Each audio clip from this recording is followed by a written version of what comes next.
नमस्कार,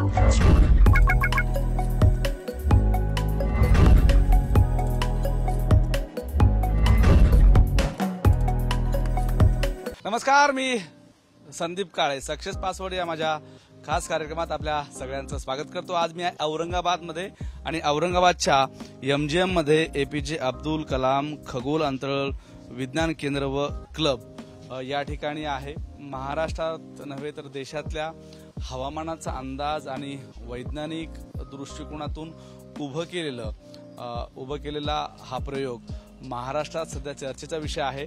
आणि हा सगळा उपक्रम, हा सगळा प्रयोग श्रीनिवास औंधकर नावाचे एक शास्त्रज्ञ आहेत जे गेल्या अनेक वर्षापासून चालवतात आणि महाराष्ट्रातल्या सगळ्या वैज्ञानिक दृष्टिकोनातून ज्या काही चळवळी आणि जे काही उपक्रम चालतात त्यामध्ये श्रीनिवास औंधकर यांचा खूप मोठा वाटा आहे। हे केंद्र, इथे चालणारं काम आणि श्रीनिवास औंधकर यांचा एकूण सगळा प्रवास या आजच्या सक्सेस पासवर्ड या माझ्या खास शोच्या माध्यमातून मी आपल्यापर्यंत घेऊन येतोय। मराठवाडा आहे, सध्या उन्हाळा सुरू आहे, पण या उन्हाळ्यामध्येही MGMच्या खूप जबरदस्त अशा वातावरणामध्ये मी आज तुम्हाला या इथल्या केंद्राची भेट करून देणार आहे। खूप चांगला उपक्रम इथं सुरू आहे आणि या उपक्रमाचे करते धरते आणि इथलं ज्यांनी सगळं काही उभं केलेलं आहे ते श्रीनिवास औंधकर माझ्यासोबत आहेत। श्रीनिवास औंधकर सर, आपलं मनापासून स्वागत आहे माझ्या या शो मध्ये। खूप छान वाटलं आपल्याला भेटून, मी हे पाहत होतो, खूप जबरदस्त असं उभं केलेलं आहे। आपण सुरुवात करूया। आपण या सगळ्या तुमच्या जर्नीला, या सगळ्या इथं जे काही उभं राहते, इथून जे काही निर्माण होते त्या सगळ्या प्रवासाला आपल्याला सुरुवात करायची आहे। मी या मिरर पासून माझ्या सहकारी इरफानला ही मिरर दाखवायला सांगतो आणि या मिरर मध्ये मी किती लांबपर्यंत किती दिसतो असा प्रश्न मलाच पडलेला आहे। ओके, याच्यावर उभं राहिलं तर अजून व्यवस्थिशीर आणि वेगळं दिसेल असं ते म्हणतायत। कारण जेव्हा आपण इकडं पाहू तेव्हा मी किती पटीनं दिसतोय त्या मिरर मध्ये, हा चमत्कार म्हणता येणार नाही। एखादा बाबा बोवा असला तर लगेच त्यांनी दुकान आपलं सुरू केलं असतं, यात शंका नाहीये। सर, मी सुरुवात करतो की या आपल्या सगळ्या प्रवासाला, या आपल्या सगळ्या जर्नीला, आणि ही जर्नी सुरू असताना इथं जे काही काम चालतंय, इथे जे काही सुरू आहे तेही मला तुमच्याकडनं जाणून घ्यायचंय। मी सुरुवात करतो तुमच्या गावापासून, तुमच्या शहरापासून, तिथं असलेल्या संस्कारापासून, तुमची आई वडील, कसं तुमचं ते सगळं घरातलं वातावरण होतं, कसं ते घरातले सगळे संस्कार होते। आणि म्हणजे श्रीनिवास औंधकर ज्या घरामध्ये ज्यांचा जन्म झाला तिथं तर ज्योतिषाला खूप प्राधान्य द्यायला पाहिजे होतं, पण विज्ञानाला प्राधान्य दिलं गेलं। हा सगळा प्रवास मी पुढे विचारणार आहे, पण तुमच्या घरातलं वातावरण, संस्कार कसे होते हे मला पहिल्यांदा जाणून घ्यायचे। म्हणजे बाबा सिद्धेश्वर औंधकर हे नांदेडला तारासे मार्केटला एक दुकान होतं आमचं, हैदराबाद मशिनरी कंपनी। त्या ठिकाणी शिवाजीराव कुलकर्णी आणि बाबांचं एक पार्टनरशिपमध्ये दुकान होतं। किर्लोस्करचे वितरक असल्यामुळे बऱ्यापैकी बाबांचे मेकॅनिकल इंजिनियर असल्यानंतर अनेक जिल्ह्यातल्या शेतकऱ्यापर्यंत पोहोचायचा योग आलेला होता। आणि मात्र बाबांनी आम्हाला लहानपणापासून काय काम केलं पाहिजे याच्याकरता सातत्याने आम्हाला लावलेलं होतं। मला असं आठवतंय की 3री-4थीला असताना आम्ही दिवाळीच्या सुट्टीमध्ये आकाशकंदील घरी करायचो आणि आम्हाला मार्केटला आमच्या दुकानात विकायला लावायचे। तर जे काही 2 पैसे मिळाले असेल त्याचा आम्हाला प्रॉफिट कसा असतो, नफा कसा असतो, हे बाबाने आम्हाला नकळत शिकवण्याचा प्रयत्न केलेला होता। आई घरी काम करायची, पण आम्ही 4 भाऊ, शेखर, वसंत, राजेंद्र आणि मी, ते या 4 भावाच्या मुलगी कोण म्हणजे आईला नसल्यामुळं घरातले कामं देखील आम्ही 4 करायचो। नकळत ते संस्कार होत गेले आणि बाबांनी नंतर मला असं आठवतंय की 8वी पासूनच आम्हाला पगार दिलेली आठवत आहे। म्हणजे मी शाळेची जी फी भरायचो ही मी या पगारातून भरायचो। घरी आल्यानंतर आई वडिलांचे लाड होते ते करायचे, पण तुला शाळा शिकायची आहे ना तर ती फी भरली पाहिजेस, आणि फी भरण्याकरता तू घरात कारखान्यात काम केलं पाहिजेस। मी कारखान्यात काम करायला लावायचे। हो हो हो हे सगळं काय आहे सर? या ठिकाणी आपण आलो की या खगोल शास्त्र दालनामध्ये आपण आलो, लक्षात येईल की 5 वजन ठेवलेली आहेत पृथ्वीवरती। ही पृथ्वीवरती आपण आलो आणि पृथ्वीवरती मी माझं वजन केलं। मुलांना नक्की उत्सुकता असते की माहित असतं ससा की वजन किती आहे, पण तेच मी सूर्यावरती गेलो असतं तर काय असं असतं, तर ते लक्षात घेण्याकरता एक 5 दालनं इथे ठेवलेली आहे, छोटीशी उपकरण ठेवलेली आहे आणि इथे तुम्हाला प्रमाण कळेल जर तुम्ही पृथ्वीवर 100 किलो तुमचं वजन असेल तर ते सूर्यावरती आपण गेलो तर 2707 होईल, चंद्रावरती गेलो तर 16 किलो होईल, मंगळावरती गेलं 37 असेल किंवा गुरुवरती गेलं तर 236 किलो होईल. अशा प्रकारचं दालन या ठिकाणी केल्यानंतर मुलांना ती कल्पना येईल किंवा आपण सूर्य भले जाणार नाही परंतु मी सूर्यावर गेलो तर वजन किती असणार आहे एक अंदाज, त्याला मजा म्हणून त्या ठिकाणी आपण हे दालन उभा केलेलं आहे. आणि अनेक मुलं ह्याचा आनंद घेतात आणि त्यातून तो विज्ञान जो भाग आहे तो पुरवायचाच आहे. जर मी चंद्रावरती गेलो तर 1/6 कशामुळे असणार आहे, ग्रॅव्हिटी कमी आहे का तिथली, नेमकं काय होत असलं पाहिजे, हे मुलं मग उलगडायला सोपं जातं.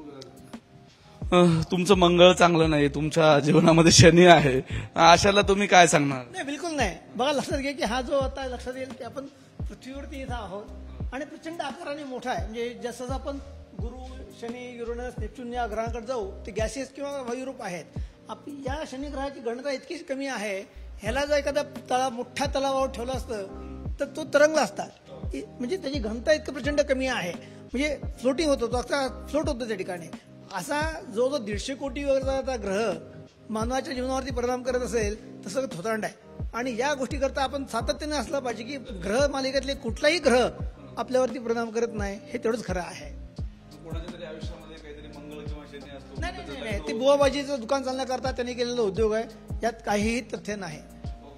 मला पुन्हा या विषयाकडे जे काही आता आपण पाहतोय ते काय मिसाईल आहेत, कुठले सगळे विषय आहेत, साधारणतः बघितलं गेलं की 1957 नंतर भारताच्या इस्रोने जी रॉकेटरी किंवा उपग्रह क्षेत्रामध्ये काम सुरू केलं आणि आमच्या अनेक उपग्रह अंतराळात पाठवले, पण पाठवण्याकरता त्याला स्वतःच एक रॉकेट लागतं. ते रॉकेट लावताना मग सुरुवातीचं जे काही आपल्याला एपीजीनी जे पहिलं रॉकेट सुरू केलं होतं त्यामध्ये लक्षात येईल की ते SLV मॉडेल जे आहे हे अतिशय छोटं होतं. त्यामध्ये पेलोड जो म्हणता येईल तो पेलोड जो म्हणता येईल त्या पेलोडचा आपण विचार केला की साधारणतः अतिशय कमी पेलोड असलेला 40 किलोचाच त्या ठिकाणी लिफ्टिंगचं कॅपॅसिटी असलेला जहाज पार्ट हा उचलला गेला असेल. मग त्यामध्ये SLV नंतर PSLV नंतर GSLV आणि नंतर मॅक 3 जे आहे ही रॉकेट डेव्हलपमेंट कशी होत गेली भारताची ही या ठिकाणी दाखवायचा प्रयत्न केला गेलेला आहे. होतं काय या ठिकाणी PSLV म्हणजे ध्रुवीय कक्षेमध्ये फिरणारा जो काही उपग्रह आहे, कमी उंचीची फिरणारे आहेत, ते आता कमी ताकदीत लागतं. आणि GSLV मध्ये आम्हाला जे ध्रुवीय कक्षामध्ये भूस्थिर कक्षेमध्ये आम्हाला जे आपल्याला कम्युनिकेशनसाठी किंवा डिश TV करता आपण जे वापरतो याकरता आपण रॉकेट जे आहे त्याची ताकद मोठी लागते आणि त्या याच्याकरता क्रायोजेनिक इंजिन त्याला वापरलं जातं. हे क्रायोजेनिक इंजिन जे आहे हे भारताने स्वतः विकसित केलेलं आहे. पण यामध्ये मग साधारणतः बघितलं गेलं 200 किलोपर्यंत आपण त्याची लिफ्टिंग कॅपॅसिटी ठेवलेली आहे. उपग्रह जो आहे हा 200 किलोपर्यंत जाऊ शकतो. पण आताच्या मोहिमा सध्या भारताच्या चालू आहेत, गगनयान आहे, शुक्रयान आहे किंवा चंद्रयान, मंगळयान चालू आहे. याकरता प्रचंड म्हणजे लिफ्टिंग करणारा जो उपग्रह लागणार आहे, रॉकेट लागणार आहे, हे मॅक 3 आपल्याकडे भारताने विकसित केलेलं आहे. लक्षात येईल की या सगळ्या याच्यातून भारताचा जो अंतराळ प्रवास आहे हा या ठिकाणी दाखवायचा मी प्रयत्न केलेला आहे. याच भागामध्ये जर मागं बघितलं असेल मुलांना या विषयामध्ये करिअर करत असेल ॲस्ट्रॉनॉमीमध्ये किंवा खगोल अंतराळामध्ये भारतामध्ये तर आयुकासारखी मोठी संस्था आहे, भारतातल्या संस्था आहेत की आयुका आहे, टाटा इन्स्टिट्यूट फंडामेंटल आहे, national centre for radio astronomy JMRT आहे, नंतर उदयपूरची सोलर ऑब्झर्वेटरी आहे, नंतर रमन इन्स्टिट्यूट, नंतर इंडियन इन्स्टिट्यूट ऑफ ॲस्ट्रोफिजिक्स आणि इस्रो या प्रमुख भारतातल्या संस्था ज्या आहेत या आम्ही एकत्रित केलेल्या आहेत. आणि या ठिकाणी एक होलोग्राफीचा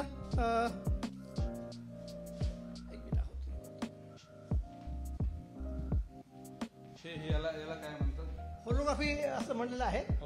आणि यावरती मयुरी होलोग्राफी थिएटर आहे. आपण 1-2 शो दाखवतो याच्यावरती. लाईट बंद कर. हो, या ठिकाणी आपल्याला जे इमेज बघता येईल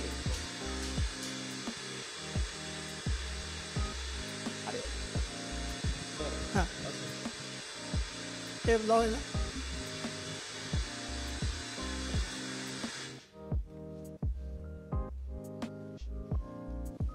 हा लाईट बंद करशील तुला. हा, हे जो शेप पिरामिड शेप आहे या पिरामिड बघा लक्षात येईल की सुरू करणार. हा समोर लाईट बंद करशील असा साईडने घ्या, साईडने बघा आपण. नाही यामध्ये, पण चारी बाजून तुम्हाला प्रोजेक्शन त्या ठिकाणी दिसतं. हे पण खालून घ्या.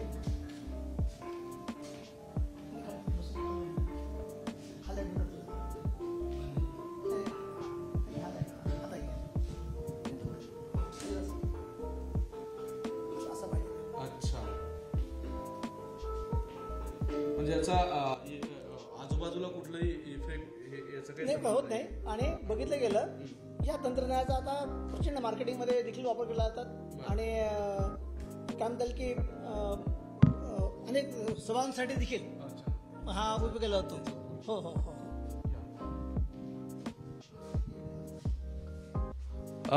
आता इथं जे मुलं येतात वेगवेगळी विज्ञानाच्या दृष्टिकोनातून त्यांचे अनेक प्रश्न असतात. काय नेमके मुलांना विज्ञाना घेऊन प्रश्न पडतात आणि त्याचं निरासन नेमकं कसं होतंय? खगोलशास्त्र दालनामध्ये आलो आपल्याला की अनंत प्रश्न पडलेले आहेत की विश्वाची निर्मिती कशी झाली असेल, विश्वाची व्याप्ती कशी असेल, पृथ्वीच्या व्यतिरिक्त जीवसृष्टी असू शकते का, किंवा आता जे काही अंतर तंत्रज्ञानामध्ये आम्ही भारतामध्ये जी प्रगती झाली असेल, येत्या काळामध्ये करिअर करण्याकरता काय काय करता येईल, असे अनेक प्रश्न मुलांना पडले असतात. हे मुलांना सहजपणे त्यांना सांगण्याचा प्रयत्न इथे केला जातोच. त्यांच्या शंकाचं निरसन आणि त्यांना उत्सुकतेपोटी अनेक काही जे इनपुट्स आहेत ते दिले पाहिजेत. बघितलं जातं की भारत देखील आता शुक्र ग्रहावर आपलं एक मिशन पाठवत आहे. गगनयान अंतराळामध्ये बघितलं जातं की भारत देखील त्या ठिकाणी स्वतःचा माणूस अंतराळामध्ये पाठवण्याचा प्रयत्न करतो आहे. या सगळ्याचा उलगडा या मुलांच्या प्रश्नांना दिलं जातं. या दालनामध्ये आपण आलो तर लक्षात येईल की साधारणतः 78 प्रयोग आहेत. भौतिकशास्त्र दालनामध्ये आपण आलेलो आहोत आणि या मूलभूत विज्ञान जे आहे, माननीय अंकुशरावजी कदम जे आपले MGMचे सचिव आहेत, त्यांच्या मूल कल्पनेतून हे सगळं उभं केलेलं विज्ञान केंद्र जे आहे, त्यात बघितलं गेलं की मुलांना आज शाळेतलं प्रॅक्टिकल नाहीच झालेलं आहे आणि त्या शाळेतल्या प्रॅक्टिकलला पुन्हा एकत्रित करून त्यांना या खगोल विज्ञान किंवा भौतिकशास्त्राची जी काही आवड आहे ही निर्माण करायचं या ठिकाणी आपण प्रयत्न केलेला आहे.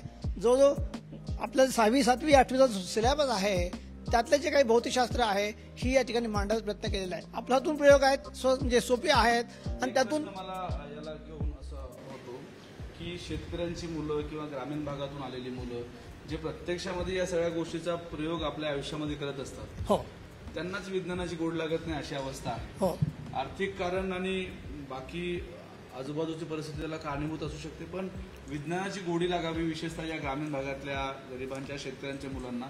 यासाठी तुम्ही काय सुचवा? लक्षात घ्या की आम्ही महत्वाचा भाग घेतलेला आहे की आपल्या भाषेमध्ये ते विज्ञान पोहोचलं पाहिजे. मुलांना आज जी अडचण अशी आहे ग्रामीण भागातल्या मुलांना, ते इंग्रजी पोहोचलं की नको वाटतं. माझी या भाषेमध्ये मला मराठीतच हे विषय समजला आणि कळलं की हा विषय खूप सोपा आहे, तर नक्की त्यावर मुलं वळतात. आणि सहसा आम्ही या ठिकाणी डिपेंडिंग म्हणजे जो काही ज्याला संवादक साधायचा आहे, संवादक आमच्या हिंदीमध्ये, मराठीमध्ये आणि इंग्रजी भाषेमध्ये संवाद साधतात. आणि मराठीत लक्षात आलं की मराठीमध्ये संवाद साधल्यानंतर त्या विषयाला अतिशय सोपंपणा मिळतं आणि त्यांना तो विषय सहज उपलब्ध होतो. आणि त्यामुळं ही जी ग्रामीण भागातली मुलं आहेत, जिल्हा परिषदेचे माझ्याकडे विद्यार्थी येतात, त्या CBSE पॅटर्न देखील विद्यार्थी येतात आणि त्यामुळे त्यांना हा विषय सोपा जाण्याकरता लोकल म्हणजे स्थानिक भाषा आपली जी आहे त्याचा उपयोग केला जातो. आता आपण या एखाद्या याच्यावर करूया हे काय आहे नेमकं. आणि मला असं वाटतं की बल आणि दाबचा जो काही आपण सिद्धांत होता, हे न्यूट्रलचा झोका, असं काय आहे याचं वैशिष्ट्य? झोका असं आहे, या ठिकाणी एक 5 छर्या आहेत, त्यातलं मी एकाला फक्त या ठिकाणी प्रेशर करतोय. तो कसा त्याचा प्रतिसाद कसा मिळतो ते बघता येईल. म्हणजे मी एकच फोर्स दिला होता, ओके, आणि त्यामुळे तुम्ही एकालाच तिने फोर्स अप्लाय झालेला आहे. पण या ठिकाणी बघूया, मी 3 देतो. न्यूट्रनचा झोका. लोखंडी चेंडूचा हा झोका ऊर्जा तथा संवेग अक्षतेचा नियम सहजपणे विशद करतो. ओके, जेवढा फोर्स दिला होता हो त्यामध्ये तुम्ही जेवढा मी फोर्स देतो आहे हो. तेवढाच मला हे पण एक जरा समजून घ्यायचं आहे.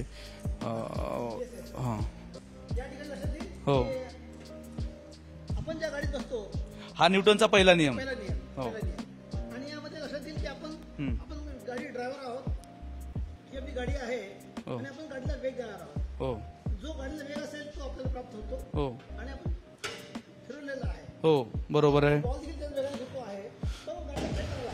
हो पण माझी जी पोझिशन असते हो. त्याचं समोर आदळलं जातं हो आणि ते आदळत असताना लक्षात येईल की आपण सीट बेल्ट हो हा कंपस घालणं आहे हो हे त्यात लक्षात आलं की न्यूटनच्या पहिल्या नियमानुसार तो जो आहे हा पुढे ढकलला जातो हो. आणि तो जर ढकल म्हणजे तुम्हाला सुरक्षित राहण्याकरता सीट बेल्ट घालणं आवश्यकच आहे हे याच्यात सांगायचं. लोक सीट बेल्ट घालत नाहीत आणि मग अपघात होतात. हेमा मालिनी सारखी किती उदाहरण आपल्या समोर आहेत की चेहरा शाबूत राहत नाही असा प्रकार आहे. मला एक प्रश्न अजून या निमित्ताने विचारायचा आहे, या केंद्राच्या निमित्ताने शेतकऱ्याला या केंद्राचा फायदा काय होतो? म्हणजे पाऊस पडणं असेल, वादळ येणं असतील किंवा वेगवेगळ्या प्रकारचं नैसर्गिक आपत्ती असेल, तुम्ही कशा पद्धतीने इंटिमेशन देता आणि त्या प्रत्यक्षामध्ये खऱ्या कशा उतरतात? आपल्या नांदेडच्या देखील खगोलशास्त्र केंद्रामध्ये साधारणतः 2002 पासून आपण डाटा गोळा केलेला आहे. इथं पण एमजीएमच्या जेएनसीला आणि गांधीलीला आपण हवामान यंत्रणा लावलेली आहे. सातत्याने 24 तास डाटा उपलब्ध होतो आणि त्यातून आपल्या शेतकऱ्यापर्यंत जो काही येणारा फोरकास्ट आहे ते देखील आपण सांगायचा प्रयत्न केलेला आहेच आहे. त्यातून बघितलं गेलेलं आहे की जागतिक परिमंडळावर होणारा आता जो काही जागतिक तापमान वाढ असं म्हणून सांगितलं तर पण तसं न होता तापमानामध्ये घसरण चालू आहे असं एक लक्षात येत आहे. आणि त्याचा जो इम्पॅक्ट आहे मी या ठिकाणी आमची हवामान यंत्रणा लावलेली आहे पाहतोय आणि त्यातून शेतकऱ्यापर्यंत हा विषय कसा पोहोचता येईल, सातत्यानं जे अलर्ट्स असतील, आपत्ती घातली असतील त्या संदर्भात अलर्ट्स पेपरच्या माध्यमातून प्रसार माध्यमाच्या माध्यमातून हे पोहोचायचा प्रयत्न केलेला आहेच आहे. पण यामध्ये बघितलं गेलं ट्रेंड आहे आपण ज्या सोलो ऑब्झर्वेटर भेट देऊ ते नेमकं कशामुळे होत असला पाहिजे, खगोलशास्त्राचा आणि या पावसाचा अंदाजाशी का संबंध आहे का, हे सगळं त्या ठिकाणी सविस्तर आपण पाहतोच. साधारणतः मागच्या 5-10 वर्षाचा जर आपण विचार केला तर पावसाचं प्रमाण आणि जमिनीशी नातं असलेलं हे कसं मोजमाप केले गेलेलं आहे आणि तर शेतीवर कसा परिणाम होतो? यावर्षीचं गणित काय आहे? यावर्षीचं गणित बघता येईल, पण त्याच्या पूर्वीच आपण जर गेल्या 100 वर्षाचा मान्सूनचा जर प्रॉस बघितला भारतातला त्यामध्ये जास्त फरक पडलेला नाही. हा एक महत्वाचा संशोधन आहे की म्हणजे पाऊस पडलाय जास्त वाढला असं काही झालेलं नाहीये, एकूण प्रमाणामध्ये फरक पडलेला नाही आणि त्या सगळ्या पॅरामीटरमध्ये पडलेलं नाही. सरासरी आपल्या सर्व ठिकाणी जो पाऊस आहे तो तेवढाच पडलेला आहे. आणि हे बघितलं गेलेलं आहे की आपण गेल्या काही पॅरामीटरमध्ये आपण भारत सरकारने गाडगिळांचं पॅरामीटर नंतर गोवारीकरचं पॅटर्न असा अनेक पॅटर्न समोर आले पण जी अनेक पॅरामीटरमध्ये नंतर टिकली नाहीत. पण आता बघितलं जात आहे की ज्या परिमंडळामध्ये काम करताना अनेक इनपुट जे मिळतात, आता सॅटेलाइटचा उपयोग होतोय, रिअल टाइममध्ये काही ऑब्झर्वेटरी पृथ्वीच्या अनेक ठिकाणी बसवले गेलेले आहेत, तो डाटा उपलब्ध होतोय, त्यातून इंटरप्रिटेशन करताना सोपं गेलेलं आहे. आता बघितलं गेलं की या वर्षीचा मान्सून जो आहे हा वेळेच्या आधी येईल हे 30 जानेवारीला मी सांगितलेलं आहे की इंटरप्रिटेशन केलंय की 30 जानेवारीला बाकी केलं होतं की या हे पॅरामीटर्स आहेत, यामुळे कदाचित यावर्षी त्यामध्ये बघितलं गेलंय की आपल्याकडे धुळीचे वादळ येऊन गेलेलं आहे. गुजरातपासून एक धुळीचं वादळ आपल्याकडे एंट्री केली होती, त्यानंतर हीट वेव्ह निर्माण होईल आणि आमच्याकडं जी प्रशांत महासागर जो आहे, पॅसिफिक महासागर, त्याचा विषुववृत्तावरचं तापमान मोजलं जातं, सातत्याने मोजलं जातं. मग 3.4 रिजन जो आहे त्याला आम्ही ला निना अल्निनो ही काय न्यूट्रल स्थिती आहे तिथलं तापमान काय आहे हे कंटिन्यू मोजलं जातं आणि ते ट्रेंड मिळतो की तो आता ला निनामध्ये कंडिशन आहे जे प्रमाणाच्या खाली उतरलेला आहे का काय. तर लक्षात येते की प्रशांत महासागर तापमान जे आहे हे गेले 1-1.5 वर्ष झालं प्रमाणाच्या खाली घसरलेलं आहे. ते थंड का होत आहे ही जी पॅरामीटर्स येत आहेत त्या पॅरामीटरला आमचा भारतीय मान्सून जो आहे हा फेरो राहतो, चांगला राहतो असं बघितलं गेलेलं आहे. आणि त्यामुळं साधारणतः इंडिका सांगतात तर पुढचा ट्रेंड कसा असणार आहे, मग थंड व्हायचं काय कारण आहे, मग सूर्याशी निगडीत आम्हाला काय पॅरामीटर बघितले पाहिजेत का, मग ते बघण्याकरता आपण सूर्यावरती होणार बदल जे आहेत हे बघतो आणि ती इंटरप्रिटेशन करायला सोपं जातं. हा सेलेस्टियर मी पृथ्वीवरती कुठं आहे हे आपल्याला आता मी म्हणजे औरंगाबादला आहे, परंतु मी विश्वोत्तव असेल तर मी काय अनुभव घेतला असता. मग या ठिकाणी आम्ही दाखवलेला आहे की हा विश्वोत्तवती असल्यानंतर माझ्या क्षितिजावरती हे उत्तर ध्रुव आणि दक्षिण ध्रुव असं राहील, परंतु त्या ठिकाणी मला लक्षात की हा जो विषुववृत्त आहे आणि त्या ठिकाणी सूर्याचा मार्गक्रम कसा होईल हा पिवळा दाखवलेला आहे. आता मी समजा मी औरंगाबाद असल्यामुळे माझा उत्तर ध्रुव जो आहे हा 20 अंश उत्तरेकडे वरती सरकेल आणि मी थोडं तिरकी दिसेल आणि त्यामुळं आम्ही परवा दिवशी जी काही 0 शॉर्टर डे अनुभवली होती, हा सूर्याचा मार्ग जो आहे हा सूर्याचा मार्ग आपल्याला लक्षात येईल की या ठिकाणी आला आणि आम्ही औरंगाबादकरांनी परवा 0 सावलीचा दिवस अनुभवला आणि आता थोडा तो परत उत्तरेकडे जाईल आणि सूर्य परत दक्षिणेकडे आस्वाद करेल आणि त्यामुळे वर्षभरातला जो काही मार्गक्रमण आहे सूर्याचा हा भास्मा मार्ग आणि तुम्ही कशा असणार लक्षात येईल. आपण मी अंटार्क्टिकावर गेलो किंवा उत्तर ध्रुवावरती गेलो तर उत्तर ध्रुवावर गेला तर मी काय अनुभव घेईल तर लक्षात येईल की 6 महिने सूर्य आकाशात जातो आणि 6 महिने रात्र राहते. ही जी फील आहे ही आपल्याला मुलांना इथं बसून सांगता येत नाही. त्या 12 जानेवारीला सांगे 12 डिसेंबरला 2012 सांगितलं गेलं, 21 डिसेंबरला की पृथ्वीचं डूम्स डे म्हणून सांगितलं गेला. आता देखील 22 जुलैला देखील एक सांगितलं जात आहे की जग बुडणार आहे. असं काहीही होणार नाही पृथ्वीच्या बाबतीमध्ये. काहीतरी म्हणजे माध्यमातून पेरलं जातं आणि भीती दाखवली जाते, असं काहीही होणार नाही आहे हे नक्कीच. जी दुकानदारी सगळी सुरू आहे या सगळ्या भीती दाखवण्याच्या नावाखाली त्या सगळ्यांची दुकानदारी बंद होईल तुम्ही जर असं भाकीत केलं तर, हे खरं आहे. मी परत एकदा तुमच्या गावाकडे येतो. गावातलं संस्कृती कशी होती, घरी येणं जाणं कसं माणसाचं होतं आणि कसं सांस्कृतिक तिथलं संस्कार तुमच्यावर गावातले होते, काय सांगाल? साधारणतः 74-75ला भाग्यनगरला राहायला आलो. भाग्यनगरला आणि गाव कुठलं प्रॉपर? मूळ गाव बाबांचं औंध, सातारा जिल्ह्यात औंध. बाबा किर्लोस्करांमुळे नांदेड आले 63ला, मग नांदेडकर झालो. माझा जन्म नांदेडचाच, पालेरावच्या दवाखान्यामध्ये गुरुद्वाराजवळचं. आणि 5वीपर्यंत शारदाभाऊंचा विद्यार्थी नक्कीच आहेत. साधारणतः 5वीपर्यंत शारदाभाऊंचा विद्यार्थी आणि नंतर 5वी नंतर 10वीपर्यंत महात्मा फुलेचा विद्यार्थी. आणि भाग्यनगरला आल्यानंतर मग जे सहकारी मित्र भेटले, विश्वास कुरुंदकर असेल, महेश जागीरदार असेल, राजू सुरुंशी असेल, प्रवीण पाटील असेल, ही जी मंडळी मिळाली. आणि राष्ट्रसेवा दलाच्या घटनेतून संपूर्ण आम्ही घडत गेलो. प्रवीण पाटील आणि सदाशिव पाटील काकांच्या सहवासात आल्यानंतर भाग्यनगर म्हणजे भाग्यनगरचं आहे. तुम्हाला माहित आहे की तांबुळी काका असतील, नर कुरुंदकर असतील, कमलकिशोर कदम साहेब आहेत, नंतर आमचे नर कुरुंदकर होते, नंतर सदाशिव पाटील काका आहेत, नंतर आमचे सुधाकर डोईफोडे आहेत. ही महान मंडळी, सुधाकर सदी महाजन आहेत, ही सगळी मदनलाल राठी आहेत, ही सगळी मंडळी जी होती, बुधवाडीकर सर असतील, या सगळ्यात वसेकर सर होते, त्र्यंबक वसेकर सर, ही महान मंडळी जी आहेत ही आम्हाला त्या ठिकाणी मला लहान अनुभवता आली. आणि नक्की सुमा कुलकर्णी सर आहेत, एल के कुलकर्णी आहेत, ही सगळी मंडळी लहानपणाला म्हणजे आम्हाला मार्गदर्शन भेटली. आणि आमच्या संपूर्ण भाग्य युवा मंडळ नावाचं स्थापन झालं. मग मंजू पुरंदरे किंवा अजून पुरंदरे असतील, प्रवीण साले आहे, धनंजय डोईफोडे, शंतनू डोईफोडे ही भाऊ होत असेल, ही सगळी मंडळी लहानपणाची आम्ही सोबत मोठे झालो. त्यातून आम्हाला टीममध्ये काय काम करावं लागतं, एकत्रित काय काय शिकायचं. सेवा दलाचा आम्ही झेंडा वाहक होतो, त्यामुळं दररोज शाखेत जाणे. आणि मग जळगावला जे मोठा कार्यक्रम झाला त्यामध्ये प्रवीणसोबत आम्ही आलो. आणि पाटील काकांमुळं जे काही अनेक संस्कार नकळत होत गेले. टीममध्ये जे आहे काम कसं करायचं ते मूलभूत तिथून मिळालं असलं पाहिजे. भले आम्ही म्हणजे मला सांगता येईल की साहित्यामध्ये मला रस नव्हता, परंतु बाबांचं तांत्रिक शिक्षण असल्यामुळे घरात जे काही पुस्तकं होती, 850 लायब्ररी पुस्तकं सगळी तांत्रिक होती. आणि मागचं घर कुरुंदकरांचं, पण त्यांच्या घरातली पुस्तकं कधी मी वाचलेलं आठवत नाहीत. पण ज्यावेळेस संशोधनाकरता मी आयुकामध्ये पुण्याला होतो 4 वर्ष, 93-97, तर नवीन नवीन मित्र भेटायचे. मग ते म्हणाले की औंधकर तुम्ही नांदेडचे म्हणजे कुरुंदकरांच्या गावचे गाव. तर दोघं तिघं मला नांदेड भेटायला आले आणि नांदेडला येऊन कुरुंदकर सरांच्या घराला माथा टेकला आणि आमचं आयुष्याचं सार्थ झालं असं ते म्हणाले. अरे म्हणलं हो, ते माथा टेकण्याकरता 2-3 मित्र आले. आणि नंतर म्हणलं एवढं महान व्यक्तिमत्व आपल्या मागं राहते, आपल्याला काका काका म्हणून माहित होते, यांचं आपण कधी वाचलंच नाही. आणि नंतर मी त्यांची वाचनं स्वाद केली. आणि नंतर मी माझी देखील जे काही पॅरामीटर होती, नाही काकाच ना, सगळे काकाच मंडळी होती.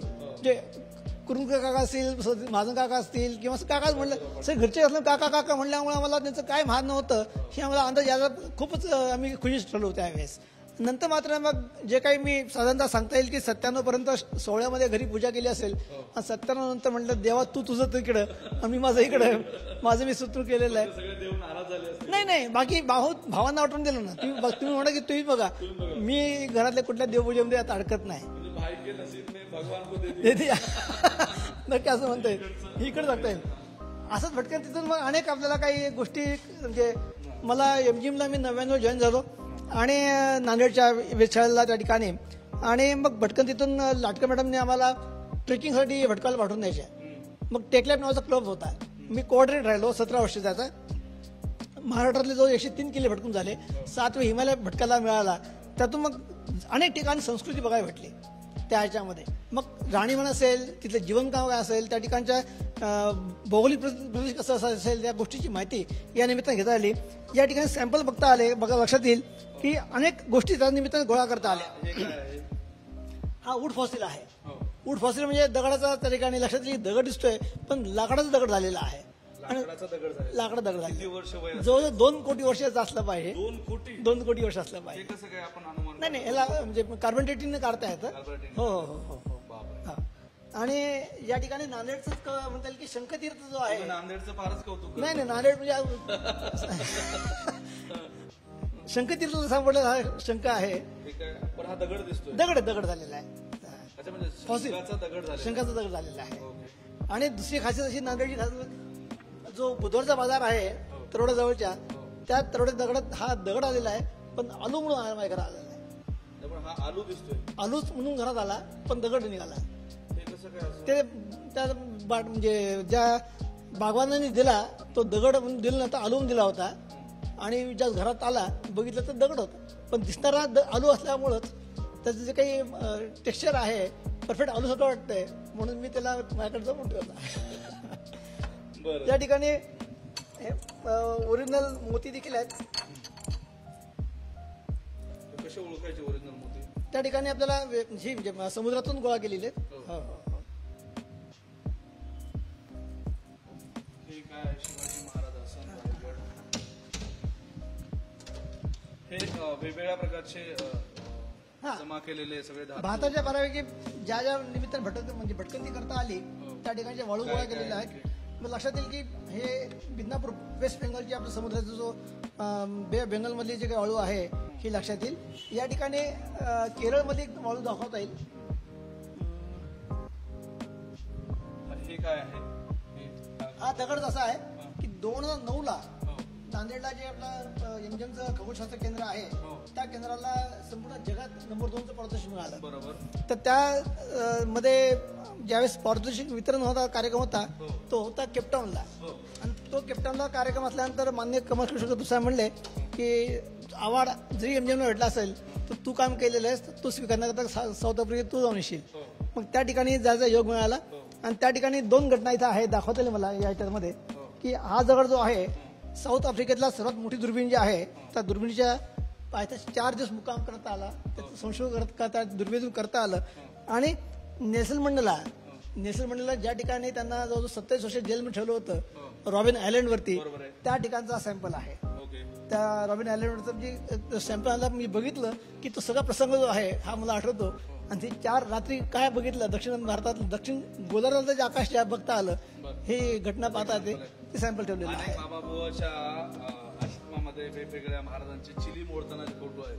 आपले बाबा नाही आपले बाबा नक्की त्यांनी साक्षात प्रयोग वैज्ञानिक प्रयोग नक्की नाही पुढे जाऊ. येस. मला परत मी अजून तुमच्या एज्युकेशनकडे आणि सगळ्या वातावरणाकडे येतो. कसं ते सगळं कॉलेजमधलं वातावरण होतं, तुम्ही विज्ञानाची कास कशी धरली आणि इथपर्यंतचा आता सगळा प्रवास कसा आहे? महाविद्यालयामध्ये किंवा शाळेमध्ये बघितलं गेलं की मला प्रयोग करायची खूप हौस होते. मी जे काही प्रयोग केले असतील शाळेमध्ये घेऊन जायचो, इव्हन कमल काकांकडे देखील घेऊन जायचो. आणि प्रत्येकाने मला पाठबळ दिलं, शाळेने मात्र पाठबळ दिलं नव्हतं. शाळेमध्ये आम्ही बॅक बेंचर होतो. आणि त्यामुळे प्रयोग करताना लक्षात आलं की तू प्रयोग जरी भले केले असतील पण त्या ठिकाणी वर्गाचे नंबर 1 आणि 2 जे आहेत हेच त्या प्रदर्शनात जातील, तुला जाता येणार नाही असं म्हटलं गेलं. आणि 10वीपर्यंत मला कुठल्याच विज्ञान प्रदर्शनात सहभागी होता आलं नाही ही खंत होती. ज्यावेळेस मी आयुकामध्ये जॉईन झालो, नासाच्या प्रोजेक्टला काम केलं, नाव होत गेलं, तर त्यानंतर मला शाळेतून पत्र आलं की तुम्ही आमच्या शाळेत विद्यार्थी आहात, खूप तुमचं कौतुक आहे आणि तुमची आमचे विद्यार्थी असल्यामुळे मुलांना मार्गदर्शन करणार तुम्ही तिथं शाळेमध्ये आलं पाहिजे. पण लक्षात आलं की मी शाळांना कल्पना दिली मी येतो, पण त्या शाळेने सांगितलं, मुलांना बोललो देखील, शाळेनं मला सहकार्य कधी केलेलं नव्हतं. पण त्यानंतर मोटिवेशनल गोष्टी अशा होत्या की त्या उत्सुकतेपोटी मला अनेक प्रयोग करता आले. महाविद्यालयामध्ये असल्यानंतर सायन्स कॉलेजला जॉईन झाल्यानंतर त्याच्यापूर्वी एक रेडिओ केंद्र करण्याचा योग मला मिळाला. 10वीच्या सुट्टीमध्ये मी ज्या सुट्टीचे जो गॅप असतो त्यामध्ये बाबांच्या पुस्तकातून एक पुस्तक काढलं आणि त्यातून रेडिओ केंद्र तयार करायचं कसं करायचं ह्याची मी अनुभूती घेतली. आणि ते तयार केल्यानंतर साधारणतः एक 15-20 दिवसानंतर त्याची रेंज वाढवली.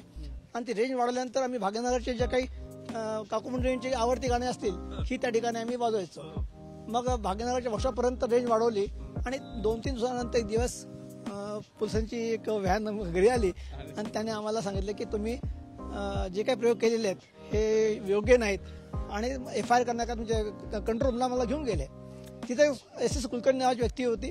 त्या व्यक्तीने आम्हाला पोहण्यापूर्वी एक माझा छोटा FIR माझ्या नावाने एक माझा फाटला गेला आयुष्यातला आणि प्रजावणी बातमी छापून आली.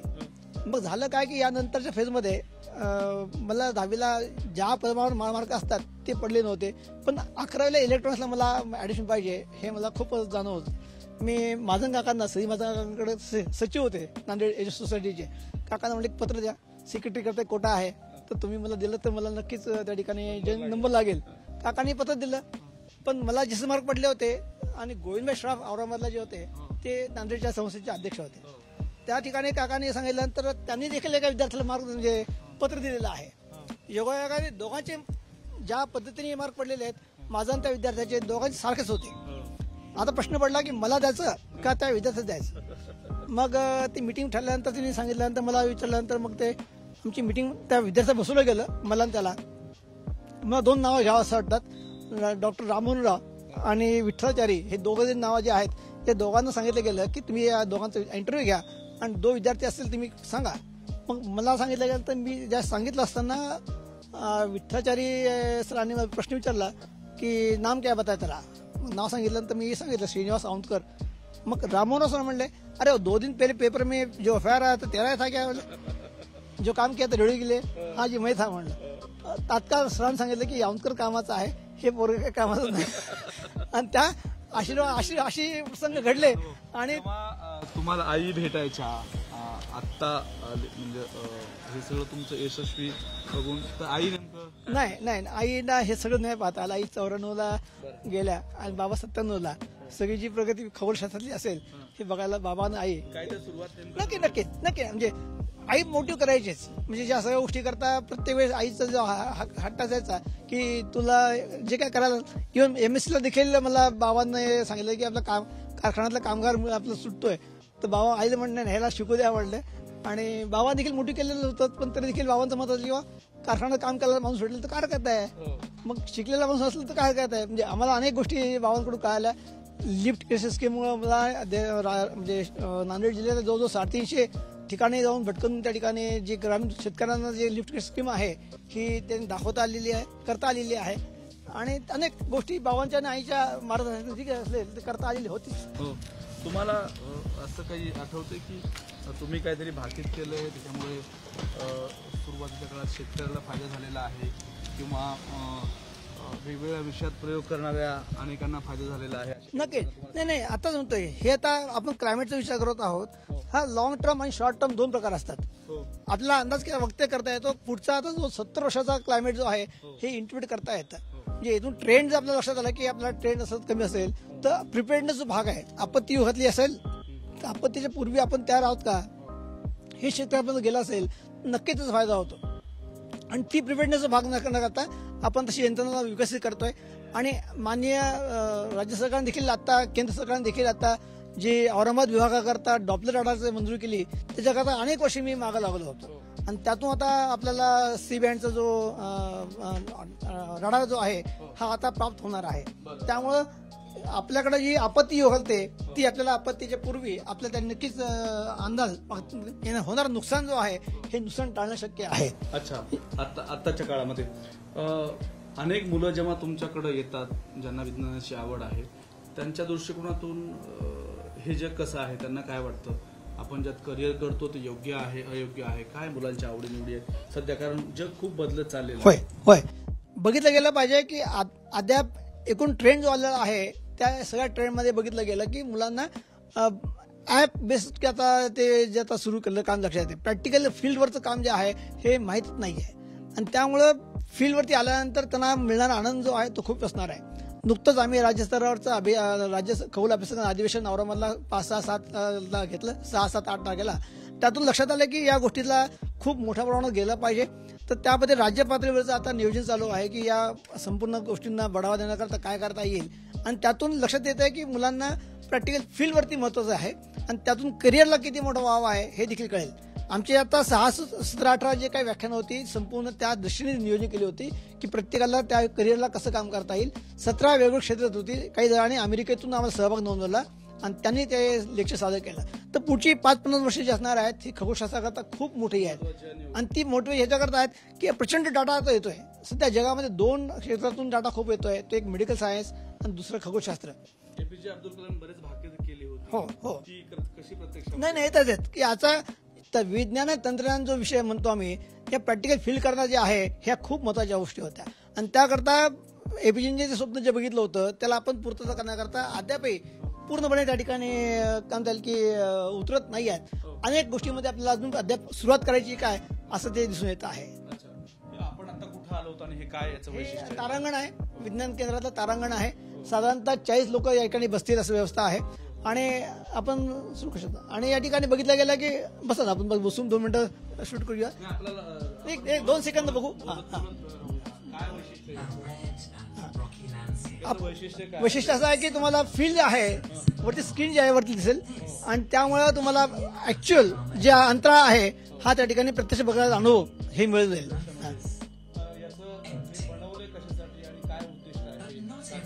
नक्कीच तारांगण दिवसा तुम्हाला तारे बघता येत नाही परंतु दिवसा बघण्याकरता तारांगण फील्ड जे आहे हा तारांगणाचा प्लॅटफॉर्म असतो. मराठवाड्याचं पहिलं तारांगण जे आहे हे एमजीएमचं या प्रिमायसिस मध्ये आहे आणि तुम्हाला नक्कीच संपूर्ण जे आकाश जे आहे हे पाहायला आनंद मिळेल. मला अजून एक विचारायचं जेव्हा विज्ञानवादी मुलं लहान लहान मुलाला भेट देतात हे पाहतात तेव्हा त्यांना हे काय वाटतं? नक्की यात लक्षात येईल जे आपण नाही हे बंद करा लाईट बंद करा. विज्ञानाशी संबंधित असलेल्या मुलांना जेव्हा हे मुलं पाहतात त्यांना काय स्वप्न पडतात त्यांना काय वाटतं? झालं शहरातले आता लाईट्स इतके वाढलेले आहेत की तारे दिसणं बंद झालेले आहेत आणि तो फील येण्याकरता त्यांना गावाच्या बाहेर जाणं आवश्यक आहे आणि ते शक्य नाही आहे. आणि ते फील येण्याकरता हा जो आपण आता बघतो आहोत सभागृहात या ठिकाणी आहोत तारांगणामध्ये आणि त्यातून मिळणारा आनंद जो आहे हा खूप आनंद अवर्णनीय आहे आणि त्यातून मुलांना जे काही फील मिळतं आणि जो काही या विषयाकडे आवड निर्माण होते ही खूप मोठी असते. तारांगण आणि हे सगळे प्रयोग विज्ञानवादी मुलं वाढण्यासाठी निश्चितच महत्वाचे आहेत. आता मी शेवटाकडे मला जायचंय. तिकडं पण आपल्याला एक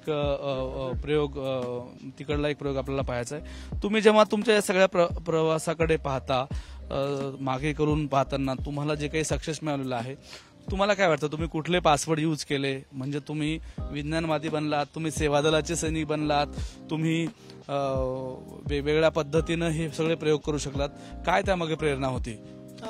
प्रेरणामध्ये महत्वाचं सातत्याने काम करणं आहे. जे विषय आपण निवडलेला आहे तो योग्य मार्ग आहे आणि यामध्ये लक्षात आलं की आपण जो मार्ग पकडलेला आहे त्यामध्ये अनेक घटनांचा त्या ठिकाणी आपल्याला सहकार्य भेटत गेलं, अनेक मान्यवरांचं सहकार्य भेटत गेलं. एकटा नुसतं करत गेलो नसतो. जे एमजीएमचं पाठवण नसलं असतं तर मला काम करणे देखील आवड गेलं असतं. आणि या व्यतिरिक्त आनंद हा आहे की आम्हाला ह्या गोष्टीतून काम करताना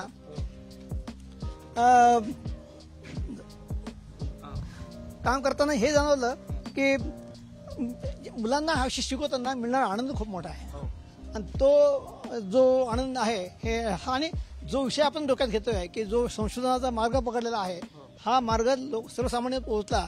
त्यातून होणारे जे काही लोकांना ज्ञान मिळाल्यानंतर त्यातून जागरूकता झाली त्यातून मिळणारा आनंद असणार खूप मोठा. कारण आपत्ती किंवा बाकीच्या गोष्टी करता प्रिपेअर्डनेस जो भाग होता हे आपलं संशोधन लोकांपर्यंत पोहोचता येतं.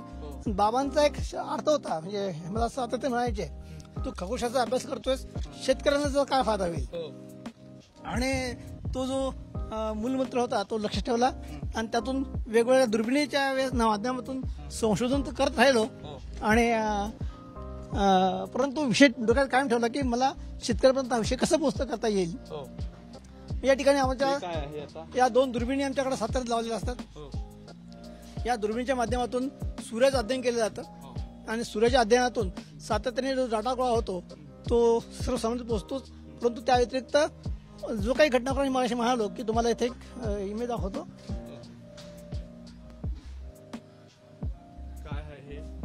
सूर्यावरच्या सौर ढगांचा जो अभ्यास केला जातोय, सातत्याने सूर्याचा अभ्यास केला जातो आणि गेल्या काही वर्षापासून सातत्याने सूर्यावरच्या सौर ढगांमध्ये घट निर्माण बघितलेली आहे.